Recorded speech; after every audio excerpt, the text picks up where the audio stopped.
감성경제방송 돈다방 미쓰리 10월 4일 화요일 방송 시작하겠습니다.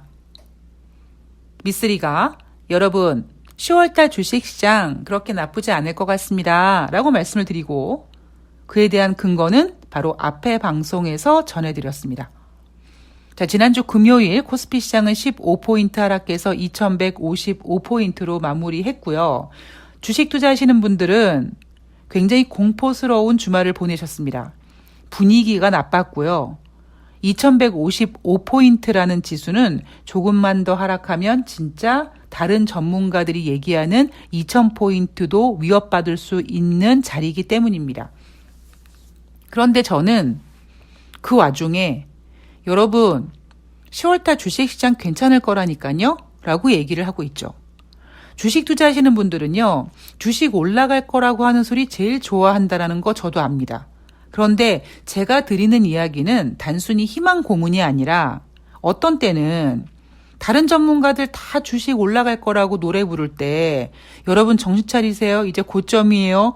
라고 얘기하기도 하고 이번처럼 더 공포스럽다라고 얘기할 때 그렇게 2000포인트 깨진다고 하는 사람들 나오세요. 내가 다 쥐어뜯을 거야. 라고 얘기할 정도로 저는 사실 시황 보는 부분에 있어서는 늘 말씀드리지만 진짜 냉정하게 보고요. 그리고 또 하나가 제가 굉장히 좀 미리 땡겨보는 그 습성이 있긴 하더라고요. 제가 왜 그런지 뒷부분에서 언제 그런 걸 느꼈는지 뒷부분에서 다시 한번 알려드릴게요.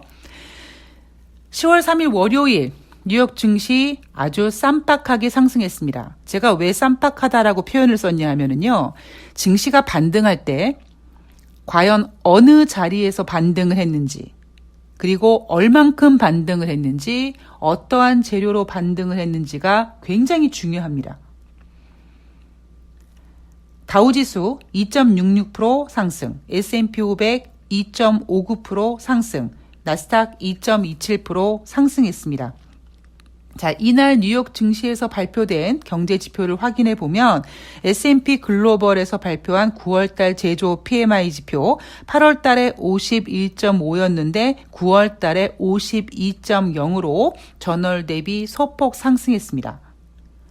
ISM에서 발표하는 9월달 제조 PMI 지표는 8월달 52.8에서 9월달 50.9로 하락했습니다. 이 50.9라는 수치는 2020년 5월 이후 최저치입니다. 자, PMI 지표는요, 기준이 50입니다.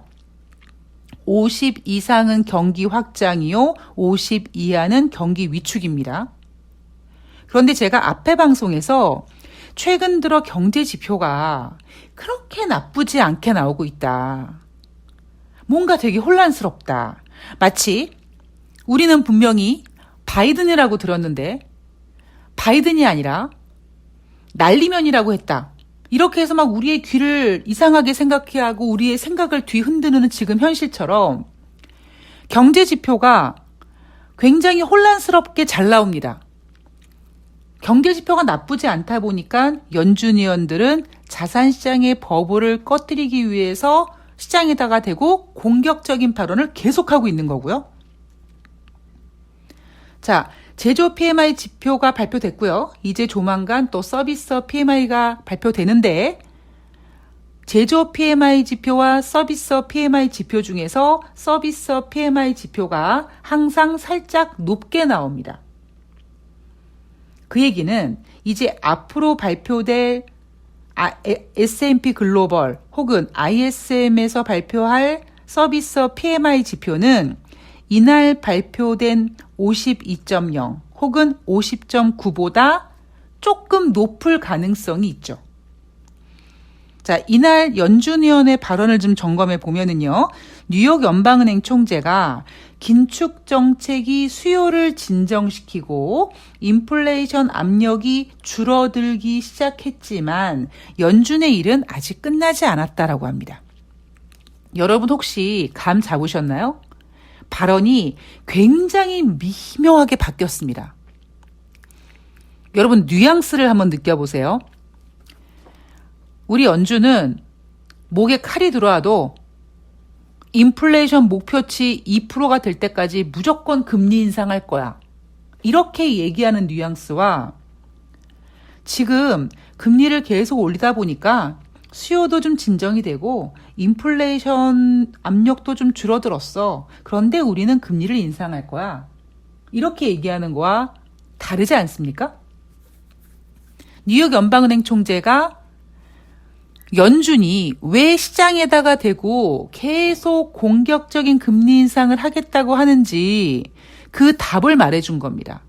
제가 그랬잖아요. 연준 위원들은 이제 더 이상 금리 인상으로 인플레이션을 잡는다라는 것이 어렵다라는 것을 인지하고 아예 대놓고 시장에다가 공포스러운 발언을 해서 시장 자체 스스로 이 버블이 붕괴되기를 기다리고 있다. 주식시장 많이 빠졌죠. 뭐 여기저기서 경기 침체 이야기 나오고 있죠. 하다 보니까 이제 뉴욕 연방은행 총재가 수요 진정됐다. 인플레이션 압력도 줄어들었다. 라고 얘기하는 겁니다. 대신에 그렇다고 수요 진정되고 인플레이션 압력 줄었으니까 금리 인상 이제 완화할 거야. 이렇게는 얘기를 못하지만 연준의 일은 끝나지 않았다. 금리 인상은 계속 할 거라는 거죠. 뭔가 연준의 발언에 힘이 좀 빠졌습니다. 그리고 유럽 및 영국으로 좀 넘어가 보면 이날 뉴욕 증시가 이렇게 크게 상승한 이유가 바로 영국발 리스크가 해소됐죠. 얼마 전에 영국이 윤석열 같은 정책을 내놨습니다. 대규모 감세 정책. 근데 그 감세 정책의 기본이 낙수 효과를 누리는 똥멍청이 같은 정책. 그런 감세 정책은 영국의 경제 회복에 도움도 안 되려니와 오히려 영국 재정을 더 망칠 것 같아 라는 평가를 받으면서 그 감세 정책이 나오자마자 영국 증시가 하락하고 영국 파운드와 가치가 급락했습니다.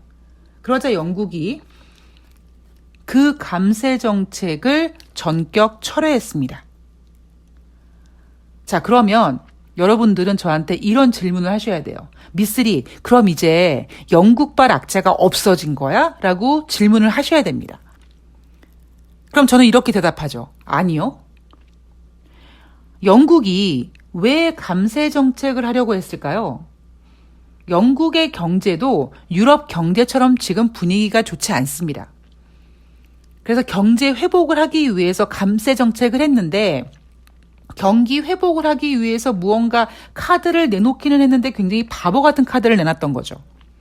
자, 그 얘기는 감세 정책에 대한 이슈는 사라졌지만 아주 기본적으로 지금 영국의 경제도 그닥 좋지 않다.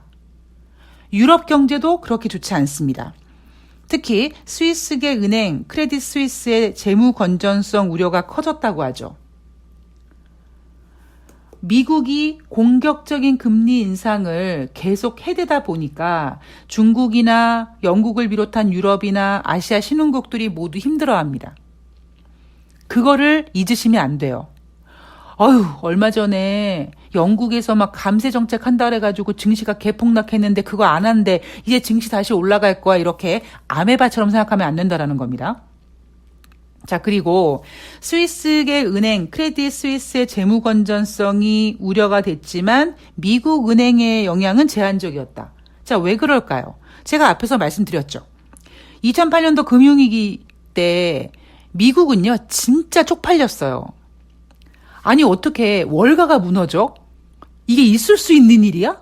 이런 분위기 속에서 미국이 그 쪽팔림을 해소하기 위해서 어금니를 진짜 으드득 갈면서 은행들의 스트레스 테스트를 엄청 강력하게 해대고 있습니다. 지금 금융위기가 발생된 지 10년이 넘었잖아요. 10년이 넘은 지금까지도 최근 진행된 미국 은행들의 은행 스트레스 테스트도요, 굉장히 강력하게 진행이 돼요. 금융위기 같은 리스크가 또 왔을 때 과연 미국의 은행들 견딜 수 있겠어? 지난번 리만 사태처럼, 리먼 애들처럼, 그렇게 막 망가지고 무너지고 하면 뒤진다? 이렇게 분위기를 잡아놓고 미국 은행들은 엄청나고 강력한 은행 스트레스 테스트를 계속 테스트하고 있습니다. 그러니까 스위스계 은행 크레딧 스위스의 재무 건전성이 우려돼도 미국 은행들은 영향을 받지 않는 겁니다. 자, 세상엔 굉장히 못된 놈들이 있어요. 어떤 놈들이냐? 주식시장이 3,200, 3,300포인트 갈 때 한 반개월 정도 지나면 코스피 시장이 3,700포인트 갑니다라고 외치는 연봉 많이 받는 우리 센터장분들. 그리고 또 주식이 좀 빠지니까 더 곤두박 칠 거예요 하고 떠드는 미국계 은행 애들, 외국계 은행 애들. 이런 애들 진짜 다 쥐어 뜯어야죠. 이날은요, 시티그룹에서 S&P 지수가 올해 전망치 기존의 4,200포인트를 예상했는데 4,000포인트로 하향 조정한다. 물론 얘네는 그나마 괜찮은 거예요. 왜냐하면 이날 S&P 500 지수가 3,678포인트거든요. 그러니까 시티그룹은 S&P 500 지수를 낮춰 잡아도 4,000인 거죠. 자, 그런데 최근 들어 이 못된 놈들이 뭐라고 짓거렸는지 한번 봅시다. UBS, 영국의 이벤트로 변동성이 끝났다고 보기엔 무리가 있다.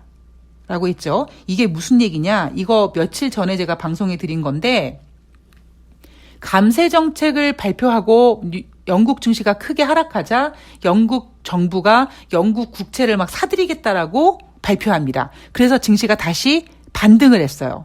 그때 전문가들이 뭐라고 했냐면 이 영국 이벤트는 이 영국 이벤트가 쉽게 끝나는 게 아니다. 변동성이 계속 이어질 거다라고 얘기를 했죠. 그리고 전반적인 S&P 지수들을 전망하는 외국계 이 투자은행들의 발언들을 보면 골드만삭스는요. S&P 500 지수 연말까지 우리 골드만삭스는 기존에 4,300을 예상했는데 3,600으로 하향 조정한다라고 합니다. 제가 몇 번 지금 되풀이해드리죠. 구겐하임 같은 경우에는 10월 중순까지 S&P 500이 20% 개폭락할 거라고 합니다. 자, 모건 스탠리 S&P 최대 3,000까지 추락할 거다라고 경고합니다. 자, 대신증권 2,050포인트 제시했죠. 삼성증권 거의 2,000포인트 깨질 수 있을 거라고 얘기합니다. 물론 앞으로 전개되는 주식시장이 어떨지 모르겠습니다. 그런데 최소한 시장은 정확하게 보고 투자자들에게 정확하게 제시해줘야죠. 고점이었을 때 더 간다고 노래 부르고 떨어질 때 더 폭락한다고 노래 부르고 그럼 결국 그 고스란히 피해는 투자자들이 보거든요. 여러분 센터장이 그렇게 잘 못 맞췄다고 예를 들면 작년에 3,200, 3,300이었을 때 연말까지 3,700 간다고 했을 때 대형 증권사 센터장들이 다 그렇게 얘기했거든요. 그러면 그 사람들 어떻게 됐겠습니까? 그때 뭐 다 그렇게 봤어. 다 그냥 재연장하고 재계약하고 재연봉 받고 그렇게 활동합니다. 제가 약간 요즘에 좀 서럽다는 생각이 참 제가 스피커가 작잖아요. 예. 스피커가 작다 보니까 진짜 웬간한 대형 증권사, 웬간한 것도 아니죠. 그냥 대놓고 대형 증권사 센터장들, 외국계 은행 이런 애들, 그런 애들보다 시황을 더 정확히 보는데도 불구하고 제가 이렇게 못 크고 있습니다. 그리고 제가 최근에 이렇게 어떤 생각이 드냐면 왜 나는 이렇게 시황을 잘 보고 경제를 재밌게 분석해주는 사람인데 왜 사람들은 자꾸 나를 다른 쪽으로 이용하려고 하지? 다른 쪽으로 사용하려고 하지? 하는 생각이 들더라고요. 그래서 그럴 때마다 진짜 이 길이 내 길이 아닌가? 라는 생각도 하고요. 또 어떤 때는 이게 나의 어떤 신이 나를 테스트하나? 이런 생각도 들었습니다. 그러니까 예전에는요. 제가 그렇게 증권회사를 그만두려고 노래를 아주 발버둥을 쳤습니다. 제가 오죽했으면 증권사를 4군데를 다녔겠어요. 왜 그랬겠습니까? 그러니까 증권사 다니다가 싫은 거야. 나 주식시장 떠날 거야. 그래서 그만뒀다가 또다시 돌아오고 떠났다가 또다시 돌아오고 그리고 중소형 증권사에서 대형사로도 바꿔보고 하여튼 별짓을 다 해봤어요. 그런데 그 기본이 뭐였냐면 이 바닥을 뜨고 싶었습니다. 그런데 예전에 2008년도에 굉장히 뭘 잘 보시는 무속 할머니께서 할머니 저 지금 제가 하고 있는 일 때려치고 싶은데 때려쳐도 될까요? 라고 했더니 첫 마디가 뭐냐면 에이 미친년 얘 이년아 정신 차려 이년아 너는 그거 해야 돼 이년아 이러셨거든요. 근데 그 분의 말씀을 듣고도 그 다음에도 이제 뭐 이거 한다 저거 한다 막 깝쳤는데 어느 순간 특히 제가 돈다방 미스를 하면서 드는 생각이 아 이게 진짜 내가 천직이구나 라는 생각이 들었는데 천직이라서 돈다방 미스리라는 타이틀을 들고 열심히 방송을 하고 열심히 시황을 잘 맞췄는데도 불구하고 유튜브 같은 경우는 지금 10,000명도 안 되고 있고요. 그러다 보니까 너무 제가 하찮아 보이는 거예요. 근데 참 서럽더라고요. 진짜 별거 아닌 사람들이 막 유명해지고 뭐 이런 데가 유명해지는 게 뭐 유명해진다고 그런 거보다 그러니까 별거 아닌데 그냥 이름 있으면은 인정받는데 참 제가 인정받지 못하는 부분에 있어서 요즘에 굉장히 좀 이래저래 좀 그러니까 서럽다는 생각이 들더라고요. 그러니까 흥도 안 나고 재미도 안 나고 그냥 여러 가지로 약간 좀 슬럼프가 온 것 같습니다. 예. 하여간 예, 돈다방 미쓰리는 제가 유튜브 커뮤니티에도 올렸지만 10월 1일부터 지금 제가 거의 하루에 한 3시간 정도 자고 이제 내년도 증시 전망을 시작을 했는데 여러분들이 야 도대체 뭐 하는데 그렇게 몇 개월씩 걸리고 뭐 하냐라고 궁금해 하시죠? 어마어마한 작업입니다. 뭐 예를 들면 한 가지만 말씀드리면 그러니까 작년 연말에 나온 올해 모든 보고서를 전 다시 다 봅니다. 그래서 어떤 부분이 팩트고 어떤 부분이 뭔가 미스가 났고 어떤 부분이 잘못됐고 이거를 다 확인합니다. 그게 1단계예요. 그리고 이제 내년도에 일어날 일들을 체크를 하죠. 그리고 이제 그러한 그 자료들이 이제 쌓이면 제가 그 자료들을 제 머릿속에 놓고 믹서기로 막 돌려가지고 아, 내년도의 경제 이슈는 이렇게 되겠구나라는 것이 이제 나오고요. 그래서 제가 커뮤니티에 말씀드렸던 것처럼 한 11월 중하순 정도 되면 어느 날 여러분 내년의 경제 이슈는요 하고 할 거예요. 제가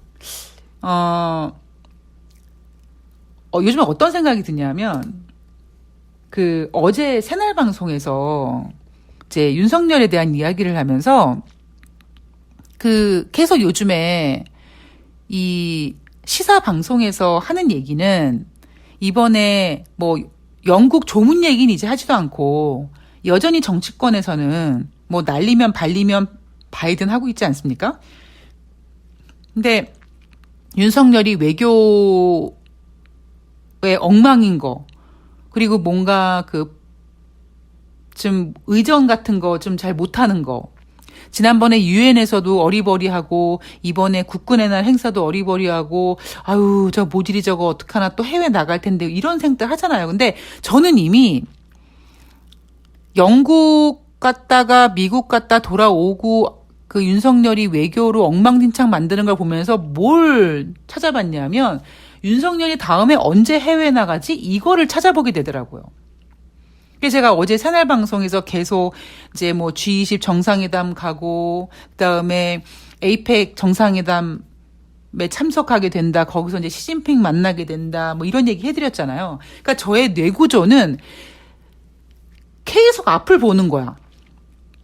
근데 이게 참 아쉬운 게 뭐냐면 제가 예전부터 시사 방송에 관심을 갖고 있었다면 주식 경제를 하듯이 시사를 분석했다면 현재를 파악하고 분석하면서도 계속 앞에 일을 계속 체크할 텐데 제가 시사에 관심이 좀 없다 보니까 오직 경제 쪽만 바라보니까 뭔가 이렇게 시사에 지금 진행되는 것들 그리고 과거에 있었던 일들을 다시 공부하는 게 너무 힘들더라고요.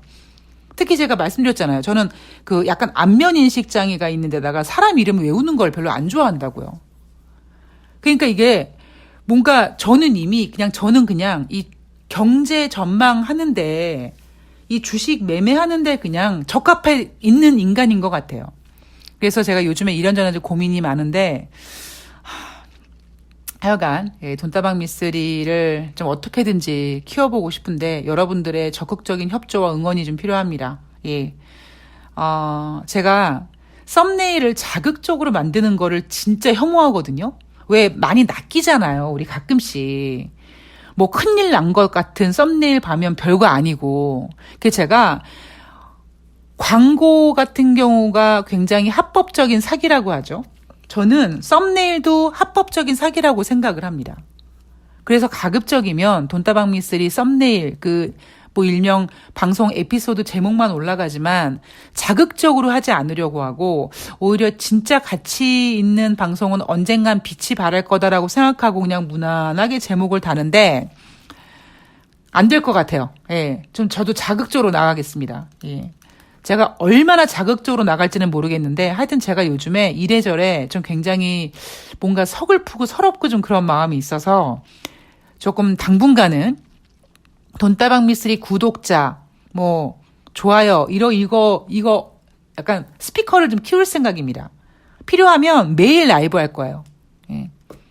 그래서 더 이상 서럽게 살지 말자라는 생각을 좀 하면서 힘을 좀 내고 있습니다. 물론 안 될 수 있어요. 안 되면 또 포기하겠죠. 안 되면 포기하고 여러분 나 돈다방 미쓰리 이제 안 할게요. 그냥 혼자서 매매할게요. 이제 할 수 있는데 여하튼 노력하는 데까지 최선을 다해 보겠습니다. 그러니까 여러분들께서도 적극적으로 댓글 달아주시고 좋아요 구독해주시고 멤버십 가입해주시고 여기저기 소개해주세요. 예. 돈다방 미쓰리는요. 경제를 모르는 사람들은 몰라요. 근데 그런 사람들은요, 다른 방송 들어도 몰라요. 그나마 제가 굉장히 쉽게 얘기하는 겁니다. 쉽게 이야기하려다 보니까 좀 주저리 말이 많아지는 단점이 있는데, 그렇다고 숫자만 딱딱 얘기해준다고 알 것 같아요? 모른다고요. 자, 그래서, 하여간 10월 한 달 동안, 저는 만약에 피곤하면 몸이 안 좋으면 병원 가서 링겔 맞고도 방송할 생각을 하고 있는 사람입니다. 예, 하여튼 10월달, 11월달 2달 동안 한번 올인해 볼 거예요. 그리고 그 결론을 보고 내년에 어떻게 할지 한번 결정을 해볼 거니까 여러분들께서도 돈다방 미쓰리 적극적으로 좀 살려주시기 바랍니다. 여기저기 소개해 주시고요. 좋아요 눌러주시고 댓글도 막 달아주시고요. 예, 저도 최선을 다하겠습니다. 제가 좀 서러워서 못 살겠어요, 이제. 자, 어쨌든 10월달 첫 스타트 굉장히 좋았습니다. 물론 우리나라 주식시장은요. 미국과는 다릅니다. 그리고 다시 시황 이야기로 돌아가자면 아까 제가 반등을 할 때 어떤 자리에서 얼만큼 무엇 때문에 반등하는지가 중요하다라고 했잖아요. 그런데 원래 제가 10월달 주식시장이 나쁘지 않을 거라고 예상했을 때는 영국이 이 감세 정책을 철회할 거라는 스토리는 없었습니다. 그런데 재미있는 사실은 오히려 예정에 없었던 호재가 하나 빵 터져줘서 아주 정확한 자리에서 바닥을 찍고 미국 주식시장을 뽕 하고 튀어줬어요. 자, 그럼 이제 그 다음 바통을 누가 이어받느냐? 미국의 경제 지표가 이어받는 거죠. 그렇게 다른 지표들은 나쁘게 나오지 않고 있지 않습니까? S&P 글로벌에서 발표하는 9월달 제조업 PMI, ISM 제조업 PMI가 지금 나쁘지 않게 나오고 있어요. 그런데 이제 이번 주 금요일 날 고용 지표가 예정되어 있는데 고용 지표가 조금만 부진하게 되면 연준의 볼륨을 줄일 수 있습니다. 그리고 이미 자산시장이 많이 꺼져 있는 상태이기 때문에 아까도 말씀드렸듯이 뉴욕 연방은행 총재 발언 이거 굉장히 의미심장하거든요. 그리고 이제 미쓰리의 예상대로 다음 주 13일 날 소비자 물가 지표가 8.3% 아래 8을 깨버리면 중간 선거를 앞둔 뉴욕 증시는 10월달 주식시장 분위기 그렇게 나쁘지 않게 끌고 갈 겁니다. 그러니까 오히려 저는 어느 정도 더 변동성을 보이고 그리고 이제 고용 지표를 가지고 일단 뽕 띄우고 움직이나라고 생각을 했는데 사실 거기에는 굉장히 불안한 요소가 있었거든요. 왜냐면 고용 지표가 안 좋게 나온다는 얘기는 경제가 안 좋게 나온다는 거고 경제가 침체된다는 얘기는 주식시장이 그렇게 좋은 재료는 아니에요. 근데 한편으로 저는 이제 달러의 힘이 좀 빠질 거라는 거를 생각해서 달러의 힘이 빠질 수 있는 방법이 뭐가 있을까? 그렇다면은 미국의 경제 지표가 덜 나올 것이다. 부족하게 나올 것이다. 특히 고용 지표가 덜 나올 것이다. 라는 거였는데 오히려 예상치 못했던 영국의 감세 정책 철회로 증시가 바닥에서 의미 있는 반등을 해줬습니다. 그리고 이제 예상하지 못했던 반등이 나오다 보니까 또 그 단타 치는 사람들의 또 매물대가 위에서 또 누르고 또 어느 정도 그런 모습을 보이겠죠. 그런 모습을 보이다가 또 고용지표 혹은 소비자 물가지표를 보면서 이제 다시 뉴욕 증시는 안정적으로 가겠죠. 그러니까 오히려 고용지표나 소비자 물가지표를 가지고 바닥을 찍는 것보다 예상치 못했던 영국의 감세 정책 철회가 찍어준 바닥이 굉장히 의미 있는 바닥이라고 생각을 합니다. 단지 여러분 다시 말씀드리지만 내가 여기서 의미 있다라고 말씀드린다고 그래 미쓰리 주식시장이 다시 3천 가는 건 아니에요. 여러분 10월달 주식시장은 9월보단 괜찮겠지만 외국계 증권사들은 뭐 10월달 주식시장이 좋아서 산타랠리까지 생각한다고 하지만 저는 그런 생각 없습니다. 그냥 10월달만 봤을 때 9월달보다 안정적인 거고요. 그 안정적이라는 거는 예를 들면 9월달 같은 경우도요. 종목들이 시황이 엉망이다 보니까 종목들조차도 다 엉망인 거예요. 세력들이 힘을 못 썼어. 그런데 10월달은 어느 정도만 되어준다면 시장의 큰 건덕인 뭐 소비자 물가지표, 뭐 금리 인상의 공격적인 신호 이런 것들만 어느 정도 힘이 빠져주면 시장이 안정적으로 갈 거고 그런 안정적인 시장 속에서 종목들이 활개를 칠 겁니다. 그게 10월달 증시예요. 그래서 여러분들께서 제가 여러분 10월달 주식시장이 나쁘지 않을 그래서 제가 10월달 좋을 거야라고 얘기를 안 하는 거예요. 왜? 사람은요 듣고 싶은 것만 듣거든요. 그래서 제가 여러분 10월달 좋을 거라고 얘기하면 그래 10월달 주식시장이 막 개폭등 하겠구나라고 착각하시는 분들이 계셔서 제가 10월달 주식시장은 좋아요라고 하지 않고 나쁘지 않다고 표현을 합니다. 자 여러분 10월달 주식시장 잘 돌다리도 두들겨 보시고 여전히 방망이는 짧게 들어가시고요. 그리고 항상 시황은 멀리 보시고요. 미리 보시고요. 흥분하지 마시고 공포에 떨지 마시고 그렇게 10월달 한 달 화이팅 하시기 바랍니다. 10월 첫날 상승 모습 굉장히 의미 있고 예뻤습니다. 앞으로 흔들리고 또 빠지고 뭐 그런 모습은 보이겠지만 굉장히 의미 있는 재료와 의미 있는 재료와 의미 있는 자리와 의미 있는 상승폭으로 10월달 주식시장 9월달보다 좋겠구나 하는 신호를 확실히 받은 것 같습니다. 자, 모두 힘내시고요.